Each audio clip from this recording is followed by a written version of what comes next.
7 de la mañana con 34 minutos, un gusto y un placer darle la bienvenida a la doctora Ariana Tanca, analista política, con quien vamos a profundizar precisamente sobre el tema que presentábamos hace instantes. La pregunta de entrada y la razón de esta invitación para Ariana era: ¿existe o no bloqueo de parte del legislativo al proyecto del ejecutivo? Y cómo además analiza, digamos, los últimos acontecimientos, ¿no? Este comunicado de las 4 bancadas en donde le dicen al presidente: perfecto, vamos a una consulta, y el discurso del presidente diciéndoles que va a ir hacia una batalla democrática. Bienvenida, buenos días.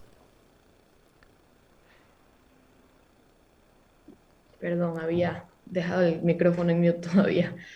Bueno, primero que todo agradecer la invitación y pues desear unos buenos días a todos los que nos están escuchando en este momento. Y bueno, si existe o no un bloqueo legislativo, yo creo que hay que enfocarnos en los hechos, y el hecho es que en estricto sentido la Asamblea devolvió, digamos, un proyecto de ley calificado en materia urgente que tocaba varios cuerpos de ley en función de la situación fiscal y de empleo que vive el país, ¿no? Entonces, lo de fondo es analizar y ver la actuación del CAL y de la Asamblea en cuanto a este tema específico, ¿no? Y desde mi punto de vista, creo que el CAL se arroga, o mejor dicho, va más allá de las funciones que le permite la ley, y yo soy fiel creyente que el Ecuador necesita debate y llegar a acuerdos y llegar a consensos. Y digamos, esta oportunidad en esta primera instancia se ha perdido, ¿no? Entonces, en este sentido, veamos cuál va a ser la respuesta del gobierno, veamos si nuevamente remitirá el proyecto de ley, si irá a una consulta popular, si la ley entra en vigencia por medio del Ministerio de la Ley. Entonces, veamos cuál es el siguiente paso de cara al hecho que tenemos enfrente. A ver, de lo que yo entiendo, la asamblea, digamos, y ahí como que hay alguna suerte como de confusión, incluso en la opinión pública, en periodistas, y a nivel también de lo político, ¿no? Porque un mensaje es el que envían los legisladores y otro es el que da como respuesta el presidente y en realidad el gobierno en general. Digamos, la asamblea o el CAL lo que hace es devolverle el proyecto y decirle: no, hay una serie de inconstitucionalidades, revíselo, cumpla con lo que dice la Constitución y la ley y nos lo vuelve a pasar. Pero el presidente dice: me han rechazado esto y yo convoco a una batalla democrática. Y ahí quiero preguntarle: ¿qué entiende usted por batalla democrática? Y me sorprende, digamos, que pasemos de el Ecuador del encuentro que nos planteaba antes de abril a esto que hoy se denomina una batalla democrática. Digo, el uso de la palabra batalla en medio de toda la crisis carcelaria y de seguridad que vivimos también viene como a meterle un poquito de gasolina a un fuego que ya se encendió hace rato.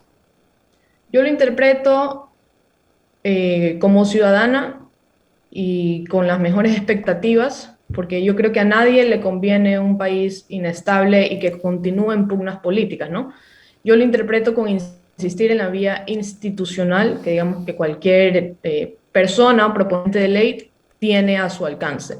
Y en este caso estricto del CAL, por supuesto, el CAL debe calificar los proyectos de ley, pero el informe de la Unidad Técnica Legislativa va más allá y recomienda no calificar, además de que no se cumple el requisito, que el que más ha hecho ruido es el tema de la unidad de materia, lo cual hay varios criterios, digamos, a favor y en contra, que ambos tienen su razón y su validez.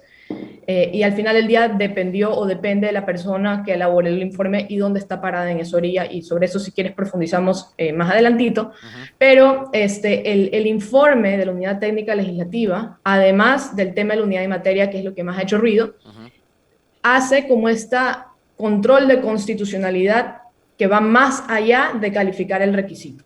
No. Ahora, la Asamblea no tiene la obligación de que el proyecto de ley entre en vigencia tal cual está. Es decir, esos vicios de inconstitucionalidad de los cuales muchas personas que estaban a favor, que apoyan al gobierno, etcétera, de todos modos lo señalaron, es algo que se podía subsanar dentro de las comisiones y dentro del proceso legislativo. Y en su momento, si no había forma de subsanarlo, está la opción de rechazar la ley, ¿no? Entonces, pienso yo que, y como ciudadana, ¿no? Pienso que este debate era fundamental para el país, ¿no? Incluso como para medir dónde estamos parados, y que de ahí, aunque sea de este debate inicial, se puedan llegar a acuerdos puntuales sobre los temas urgentes que hay que resolver, independiente si esta propuesta viene del Ejecutivo o si viene de alguna otra bancada que tiene el mismo derecho de presentar una ley que atienda a estas necesidades, ¿no? Esto que menciona, perdón que le interrumpa ahí, porque esto que usted menciona es súper interesante, porque creo que ha abonado mucho al debate, y le digo por qué, porque, digamos, me sorprende ver la firma del jefe de la bancada social cristiana en este comunicado que emitieron ayer, cuando se ha escuchado voces también desde el PSC, como el propio Alfredo Serrano, presidente del partido, y Henry Cucalón, diciendo algo más o menos parecido a lo que usted señala, y que a mí me parece que también es parte del debate. Es decir, digamos, hay esas inconstitucionalidades, hay esos errores de forma en el envío del proyecto, pero que bien podrían irse corrigiendo en el camino, en el trámite del tratamiento en la comisión a la que destine el CAL, ¿no es cierto? Pero ya esa oportunidad se ha perdido. Entonces, de aquí, ¿qué nos resta para adelante, Ariana? Bueno, por parte del Ejecutivo tiene varias opciones. Puede, de hecho, mandar distintas leyes, de acuerdo a una de las recomendaciones que hace la Unidad Técnica Legislativa. Puede esperar, digamos, el artículo 140 lo ampararía, digamos, a que entre por un ministerio de la ley. Puede llamar a una consulta popular, pero también para que exista una consulta popular sobre los temas vertidos en la ley, tiene que la Asamblea o aceptar o rechazar, tiene que haber un tratamiento formal de la ley, ¿no?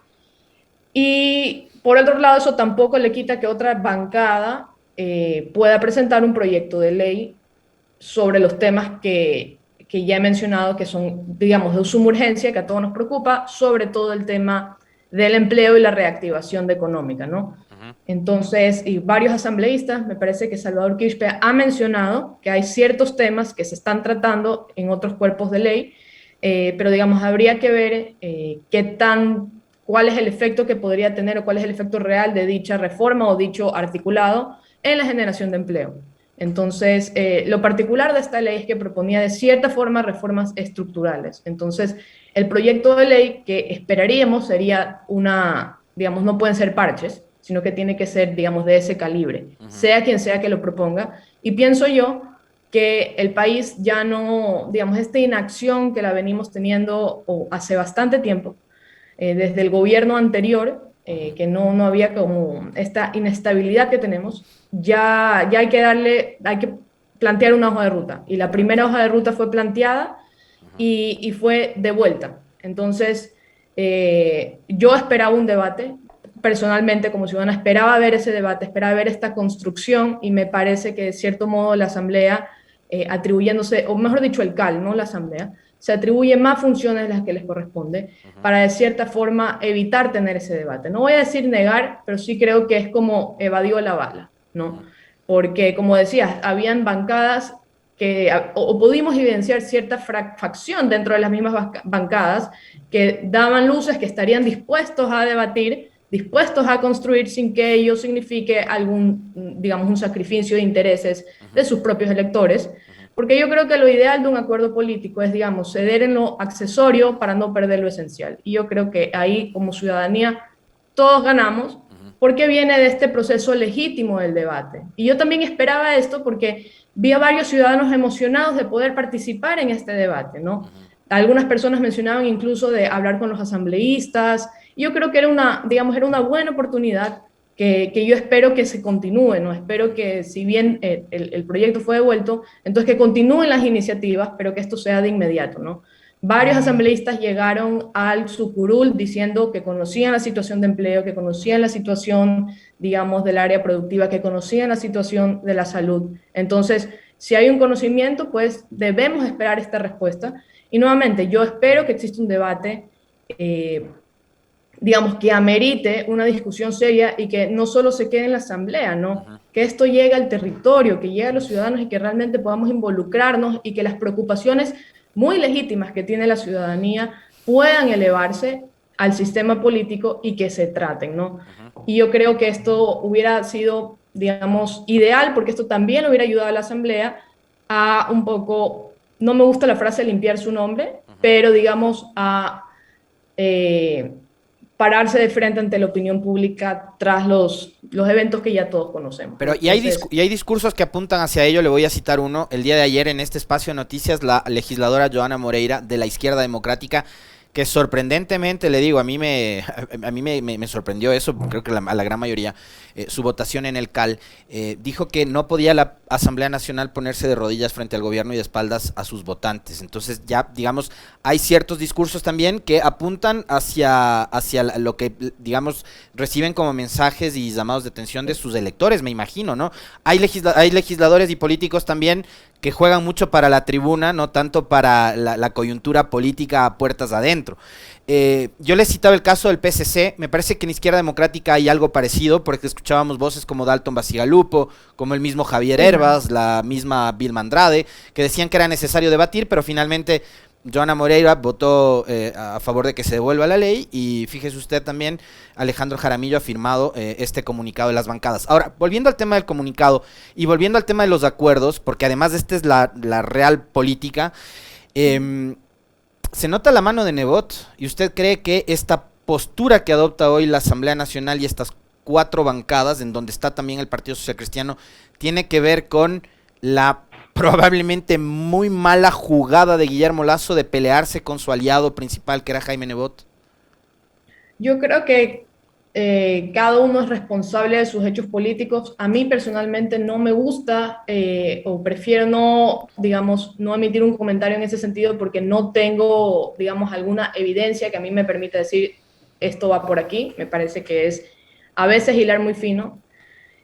Pero en ese sentido creo que los operadores políticos son importantes porque, digamos, esto es lo que te consigue los votos en la Asamblea.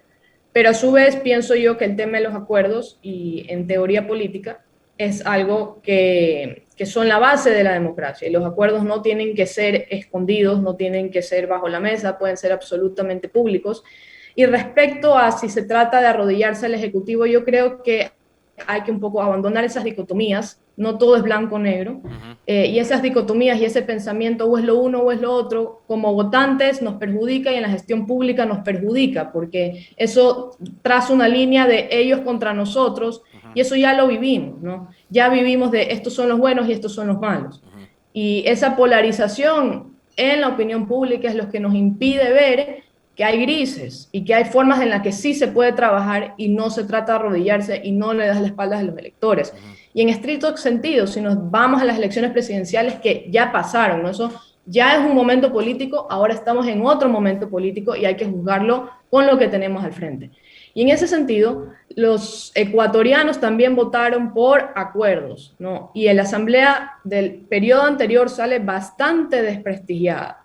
Entonces, ¿cuál es la manera que un asambleísta, digamos, tiene para actuar? Legisla y fiscaliza.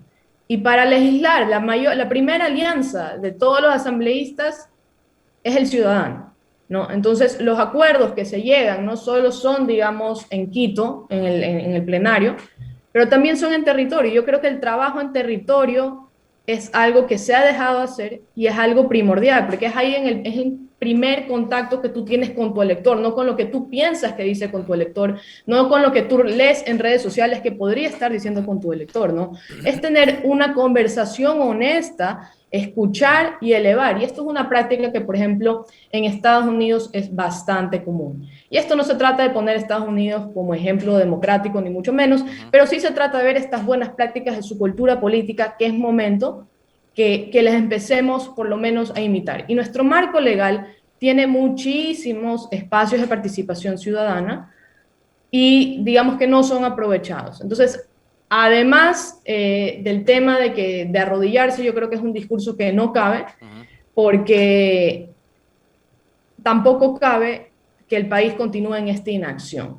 Y pienso yo que hablar con otras bancadas es saludable, llegar a acuerdos es saludable, hablar con tus electores es saludable, porque hay que saber interpretar esas demandas que están en la sociedad, ¿no? Esto es clave, y ahí usted ha abordado varios temas que me encantaría irlos desmenuzando, lastimosamente el tiempo vuela, porque está muy interesante la conversación. Usted ha dicho hay que salir de ese encuadre de la polarización, de los buenos, los malos, del correísmo, anticorreísmo. Muy difícil si, por ejemplo, en la crisis carcelaria Fausto Cobo sigue hablando de que la culpa es de Correa. Muy difícil si ayer en los medios oficiales Carlos Vera dice que lo de las cárceles es una estrategia manejada desde Bélgica y que Correa quiere desestabilizar al gobierno de Lasso desde Bélgica, masacrando a la gente en las cárceles. Entonces yo no entiendo cómo salimos de ahí si hay todavía esos aliados muy cercanos al presidente y al gobierno que manejan unos discursos totalmente radicales que no convocan para nada a la paz y al orden, por un lado. Por otro, diálogo, usted ha dicho diálogo. El problema es que ni la ministra Alexandra Vela ni el viceministro de gobierno se han acercado a ninguna de las otras bancadas. Nos lo han dicho aquí. Pachacuti, Izquierda Democrática, UNES. Sale a los medios de comunicación la señora Alexandra Vela y dice, nos vamos a reunir con UNES. Estuvo aquí a Guiñaga el otro día, la abogada Guiñaga, le preguntamos, ¿y hay llamada convocatoria? No, no nos han llamado. A Pachacuti, ¿se han sentado a conversar con el gobierno? No, nadie nos va a conversar. La señora Moreira de la IDE, ¿hay diálogo, hay puente con el Ejecutivo? No, no hay. Entonces, ¿cómo se encuentran? ¿Cómo dialogan si es que nadie genera esa cercanía, Ariana? Pienso yo que el gobierno se ha sentado a dialogar lo hemos visto, es público, ¿no?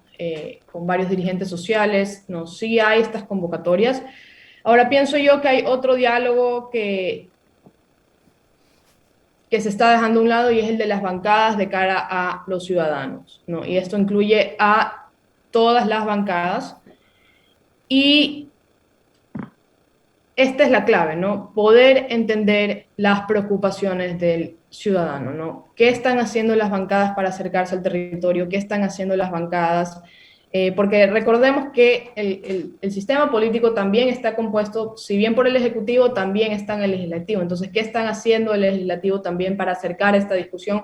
Y ojo, que esto es parte de los procesos legislativos. La socialización de los proyectos de ley es un requisito.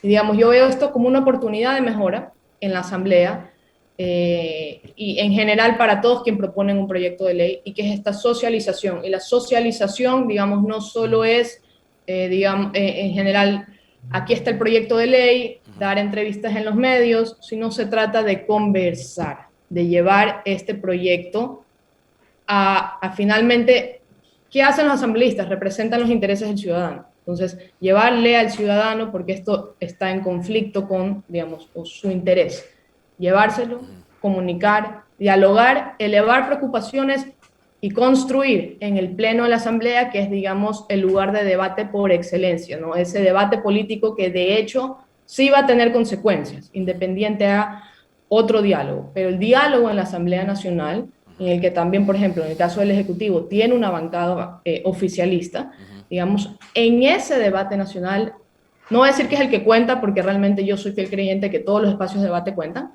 pero, digamos, ese es el que tiene los efectos prácticos en la política pública, en la vida del ciudadano. Entonces, veo, y esta es como una propuesta y una oportunidad de mejora a los asambleístas, ¿no?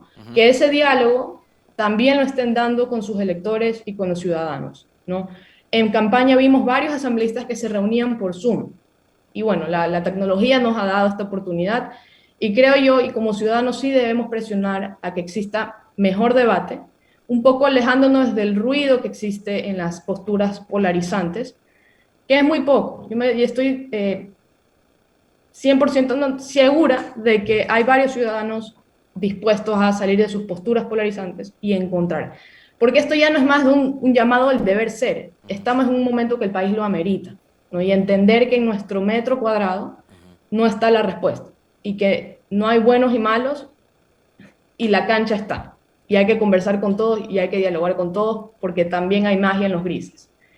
Y esto yo creo que es algo que como ciudadanos, como le podemos dar este granito de arena a nuestra cultura política.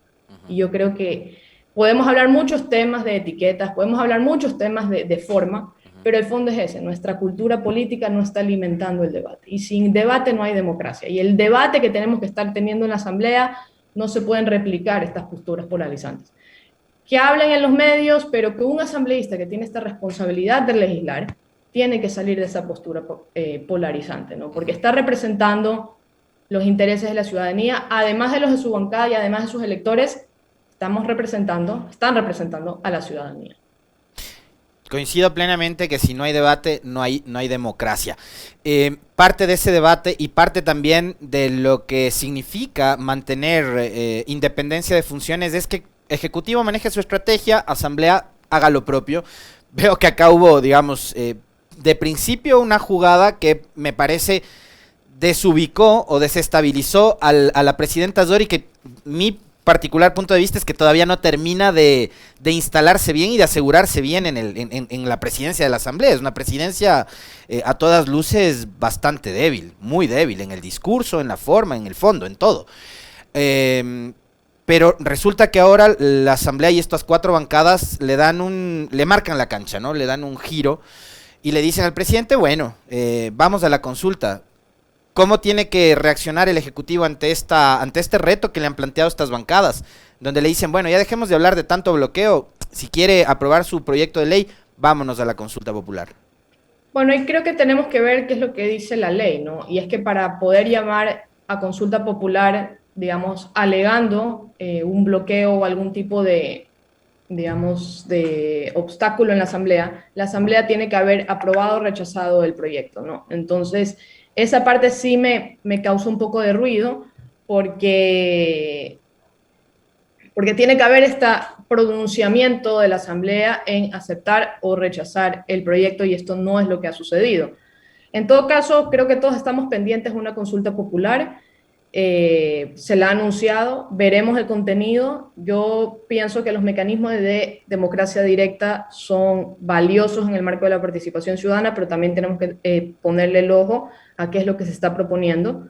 Pero también no estaría de acuerdo porque, nuevamente, el debate es en la Asamblea y tampoco que se utiliza a la ciudadanía para que asuman las responsabilidades que la Asamblea le corresponden en ese sentido, ¿no?